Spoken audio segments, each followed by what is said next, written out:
Assalamualaikum warahmatullahi wabarakatuh. Jumpa lagi dengan channel saya. Apa kabar teman-teman semua? Mudah-mudahan selalu diberikan kesehatan. Oke teman-teman, sebelum lanjut jangan lupa di subscribe, like, and comment agar teman-teman semua tidak ketinggalan informasi-informasi terupdate dari saya.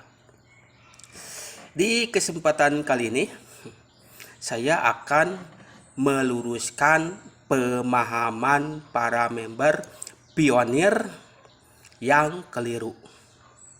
Ini masih banyak dari para member pemahamannya yang tidak benar. Di video sebelumnya saya juga pernah bahas. Mereka meyakini bahwa koin Pi pada bulan Desember akan disahkan oleh BI sebagai alat transaksi jual beli tanpa perantara rupiah. Nah, ini hoax yang luar biasa. Saya pastikan itu hoax.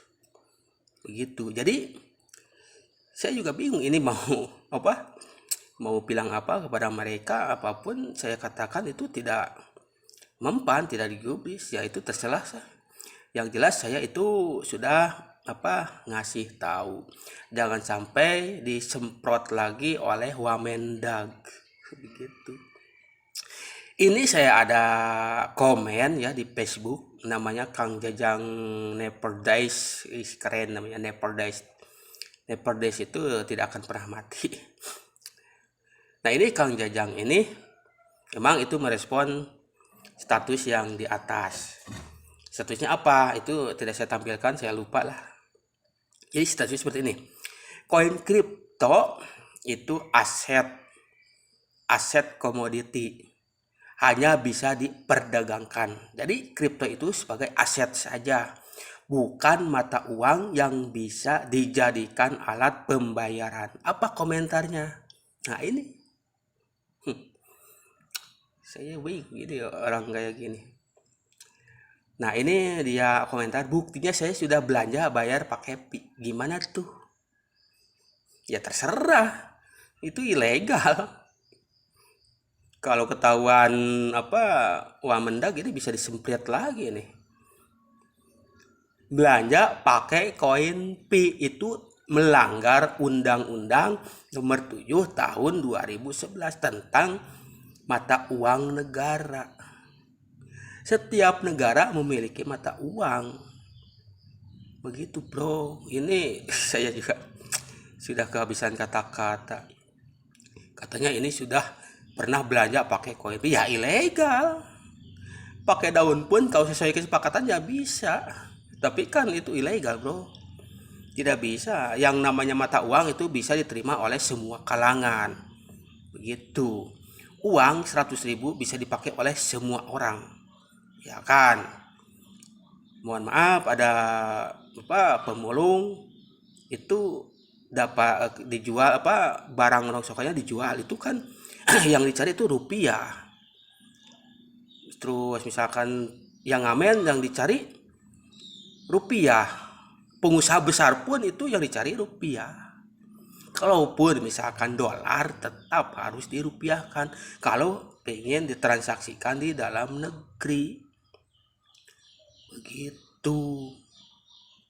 Jadi yang namanya mata uang ya ada undang-undangnya, gak bisa semena-mena membuat mata uang sendiri. Apalagi ini Picoin itu dari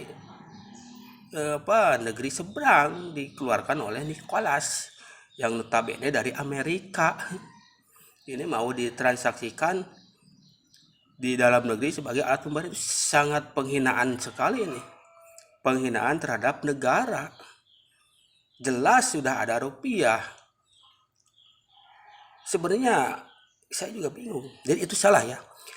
Kalau misalkan ada yang mengklaim koin kripto bisa ditransaksikan sebagai alat pembayaran ya, catatan ya, sebagai alat pembayaran. Terlepas kalau misalkan saya punya koin, misalkan ini sudah legal ya, misalkan ada Bitcoin sih mau ditukar dengan itu bisa, itu barter karena memang sesuai kesepakatan. Itu bukan transaksi jual beli, itu barter. Ya memang itu transaksi juga tapi barter namanya. Ini belanja bayar pakai pi, ini penghinaan sekali terhadap negara Indonesia. Ini kan koin pi dari luar, sedangkan Indonesia punya rupiah. Begitu. Heran saya. Ini lanjut. Nah, ini kutipan dari siaran pers dari Wamendag yang kemarin pernah saya bahas. Kalau yang kemarin saya secara full, yang ini saya digaris bawahi ya. Didi menambahkan, kripto sebagai alat pembayaran di Indonesia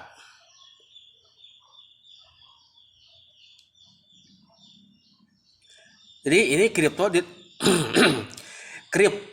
dilarang sebagai alat pembayaran di Indonesia. Jelas.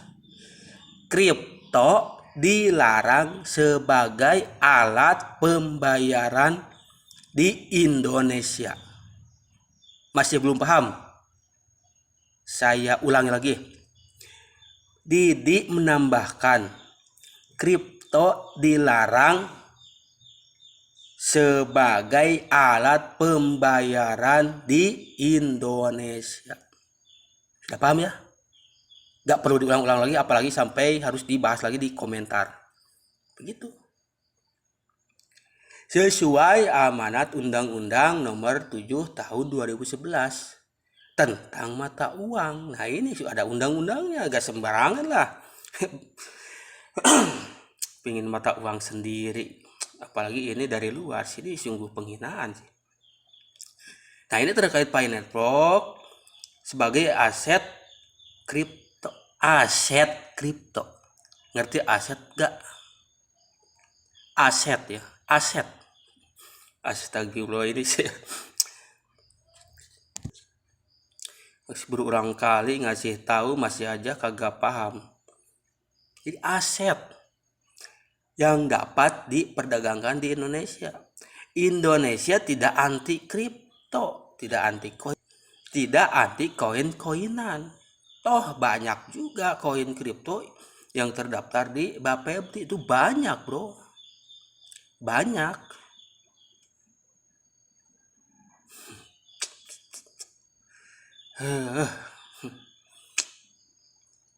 Harus mendapatkan izin terlebih dahulu Bapepti. Nah ini kalau ingin diperdagangkan di Indonesia.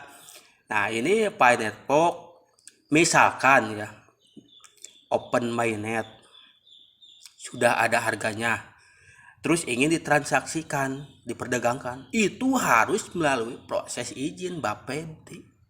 Ini ada cetuk, ada orang yang bilang ini katanya gak perlu izin Bapepti, ya terserah lu lah. Yang jelas ini amanat Undang-Undang Nomor 7 Tahun 2011 menyatakan bahwa alat transaksi jual beli yang sah di Indonesia hanyalah rupiah. Paham? Adapun barter itu urusan lain lagi. Misalkan ada pedagang sayur, ada ibu-ibu pengen beli sayuran, tidak ada duit tapi ada beras, itu barter. Sah ya sah, barter. Karena barter itu tidak berlaku untuk keseluruhan. Misalkan beras nih ditukar misalkan di suatu daerah makanan pokoknya beras, tidak bisa di barter misalkan di daerah yang makanan pokoknya bukan beras. Itulah fungsi mata uang rupiah, dimanapun bisa diterima oleh siapapun. Begitu. Kalau koin pi ya tidak bisa ya, karena itu hanya dimiliki oleh pionir saja.